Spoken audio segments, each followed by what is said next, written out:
In this video, we're going to be talking about the two types of life insurance. And although we're not going to go into too much depth because they can have a great deal of variations between them, we are going to cover in broad strokes these two different types of insurances and kind of how they work roughly. So the two types of life insurance we're going to talk about first is term life insurance, which is probably the most common. And then we're going to cover what we call cash value life insurance. Now, cash value life insurance can have a number of different definitions or a number of different wordings.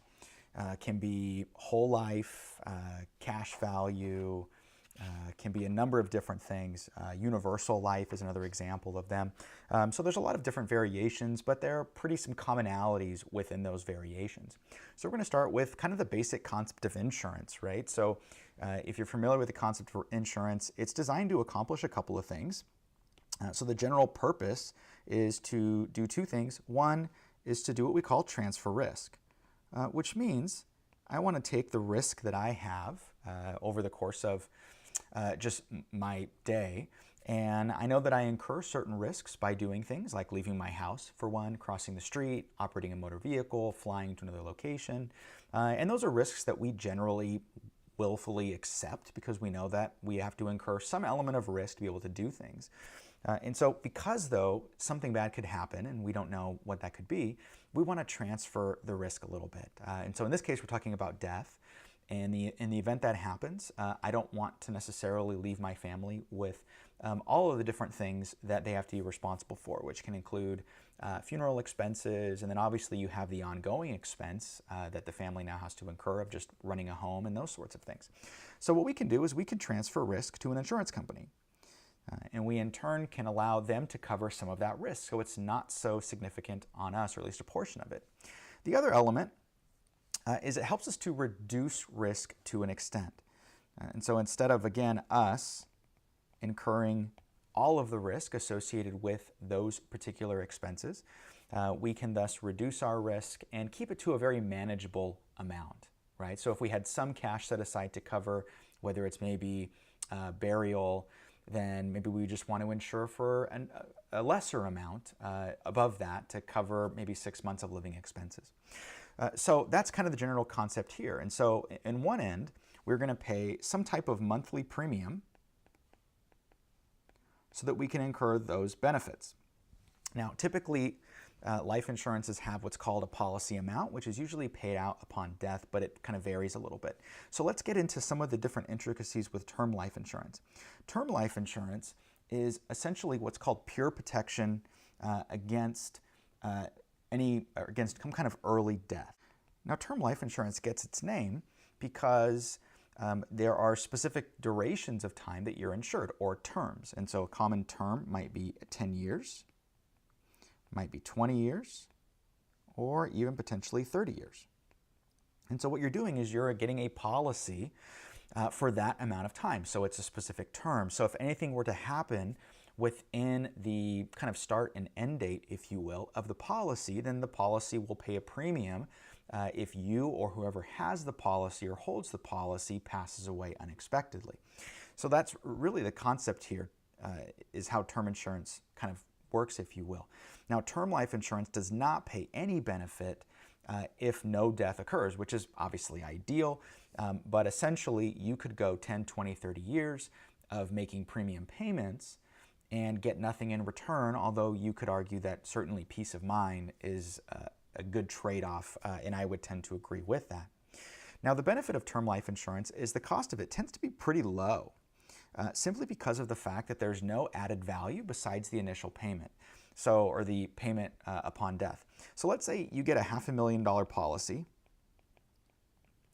that, again, is only payable upon death, and you get that for 10 years. What's going to happen is the life insurance company, whoever is the provider of the policy, is probably going to schedule a kind of a home visit, if you will, and they want to do blood samples and maybe do a urinalysis just to kind of see what kind of condition you're in. They're going to ask you some questions related to health, like do you smoke, do you drink alcohol, all these different things. Because what they're trying to do is they're trying to assess their risk for insuring you, right? They know that ultimately, they are going to incur a risk because if you do die, then they're going to have to pay out quite a bit of money for that. And so they're trying to, from an actuarial standpoint, figure out how much they should charge and what that risk level should be. So ultimately, they do this to determine what your monthly payment is. And that's what you end up paying every single month for the duration of the term, whether it's 10 years, 20, or 30. Now, generally, these are pretty low. Like if you're a healthy adult in your 20s or 30s, you're probably going to pay anywhere from $20 to $30 a month for a $500,000 policy, depending upon the insurance, give or take. Don't quote me on that. But if you're later in life, then you're going to pay a little bit higher of a premium simply because the chances of death are a little bit more likely than if you're in your 20s or 30s, although it certainly can happen. So that's a little about how term life insurance works. Ultimately, it's designed to help provide a layer of protection in the event that we pass away. A most common thing is, of course, if you have a mortgage and you're the primary provider, you'd want a term life insurance policy. If something happened to you, your spouse or significant other would have the means to pay off the mortgage and maybe a little bit more cash in the bank just to provide them with some flexibility from a fiscal standpoint. Now, obviously, if you have an abundance of financial resources, maybe term life insurance doesn't make sense for you because you've got the cash to handle those things, although probably most people do not. Now, cash value life insurance works in a very similar fashion. However, it does provide benefits outside of death. So in addition to receiving some kind of payment upon death, similar to term life insurance, actual cash value kind of has a savings and investment component.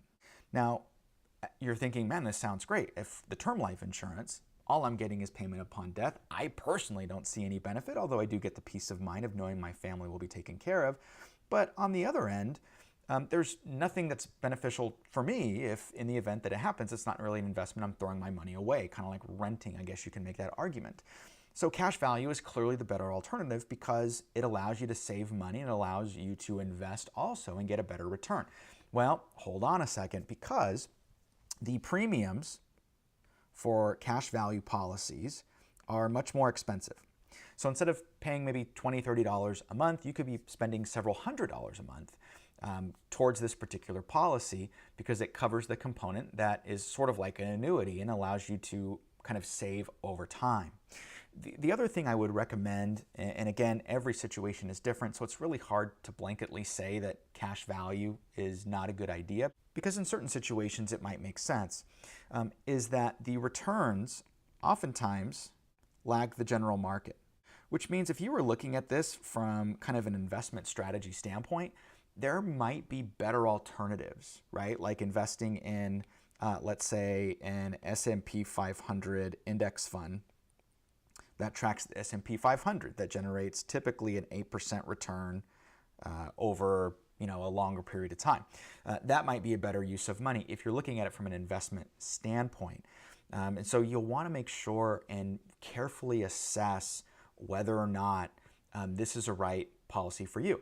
Cash value policies are typically good forever. They stay in effect in perpetuity. But in the event that you miss a payment, generally what happens is you lose any kind of benefit to that policy. So that's one thing to be very leery of, and certainly read the fine print. So while there are benefits in terms of the saving component, you do have to consider that increased cost, and you do have to make sure that whatever returns that could be generated, that is really the best use of your money. For many people, the term life insurance kind of makes the most sense because it's a low initial cost. I can choose a term that's within my needs because potentially I might not need term life insurance. Like as you get older and if you pay off your home and you don't have a lot of expenses and you have a retirement savings, you might think, well, I don't want to continue to pay for term life insurance if I don't need to, because ultimately I don't need to transfer risk. I don't really have a whole lot of risk. I've got money saved up. So that's ultimately a personal decision, but those are some of the variables that you'll definitely want to consider when trying to determine if a term life insurance policy is what's right for you or potentially a cash value life insurance policy is what's right for you.